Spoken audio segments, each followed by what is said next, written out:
breaking news at this hour. Within the last hour, Kentucky Governor Andy Beshear has announced the state has its first confirmed case of COVID-19, the coronavirus. That patient's currently in Lexington. He's being treated in a hospital in isolation. Governor Beshear has declared a state of emergency so the Commonwealth can get resources to fight the disease faster. To our Kentucky families out there that are nervous, this is what we've been preparing for, and we are ready. There is no need to panic. I get that it's scary. I'm the dad of two great young children, but we will face this. We will face it together. The governor's office has set up a hotline for people to call if they have questions about coronavirus. Here it is, everyone. See it on your screen, 800-222-1222. My name is Leander Ridgeway, and this is what life is like in Lexington, Kentucky. In this video, I will show you guys a few spots in the city that coronavirus has affected.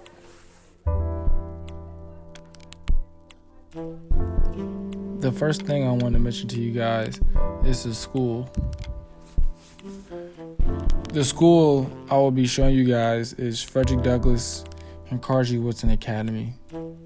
These schools are new, and these schools are a high school. They're all placed in one building, and I want to take you guys to the school to see the changes that has happened due to Corona.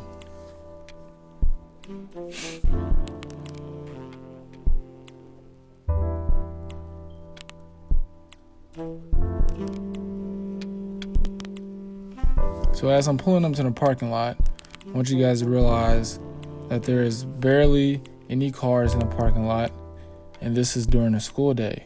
Schools all around Kentucky and the country has shut down with their physical location.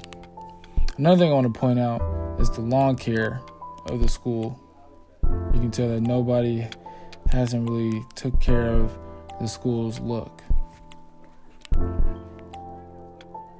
The next area I will be taking you guys to is the park.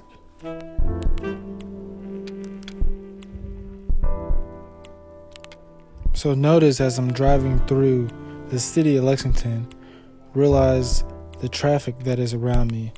Traffic in Lexington hasn't changed as much due to Corona. I go through downtown where majority of the business in the city comes from. The park that I am going to is called Woodland Park. And this park is relatively close to downtown, and it has a central location where it attracts a lot of people in the city. So as you look around, this is the park.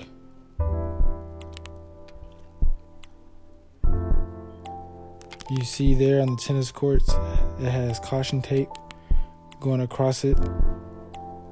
Then as I'm walking around, you can just see and observe that there is not many or none people there at the park.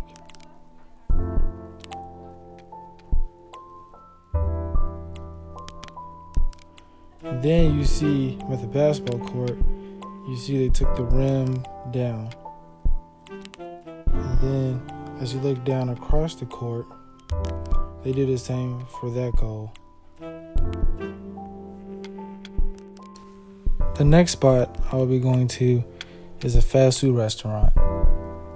I chose fast food to show you guys what coronavirus has done to fast food restaurants around my area. These restaurants have changed their protocols and have to adapt to what the virus is doing to our city. So the place I'm going to is Jersey Mike's. This place is a sub place. This has dine-in and takeout. But due to coronavirus, the governor has stopped dine-in from happening in every restaurant in the state and in the city.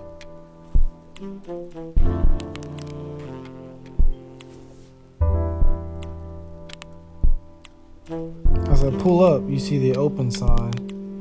This place is welcoming people to come in and order in, but you see the tables are set up and they have signs everywhere. So the last spot I hit is the grocery store. The grocery store I choose to go to is Meijer. As you see, they have different hours according to the coronavirus. And as you see different posters on the wall for different protocols. Carts are sanitized every time, ready for use. So here, we're at the dish soap area. You see there's a big chunk of empty space. As I walk through these aisles, you'll see that there are areas of space where there are no items.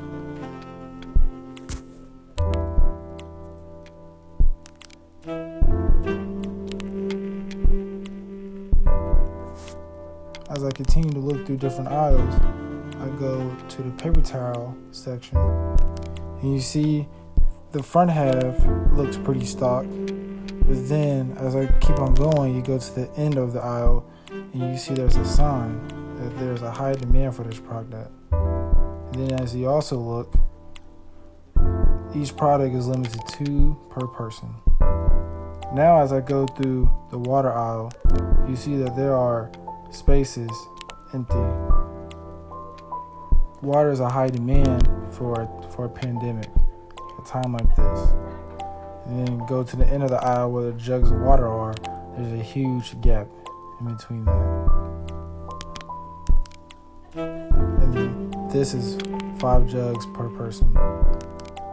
Now going to the cleaning supplies. And as soon as I walk to the aisle, there are no items there. So all the aisles I go through are necessity aisles for people. And you see that there are more spaces where there are no items to be found because there's such a high demand. Thank you for watching, and please stay safe.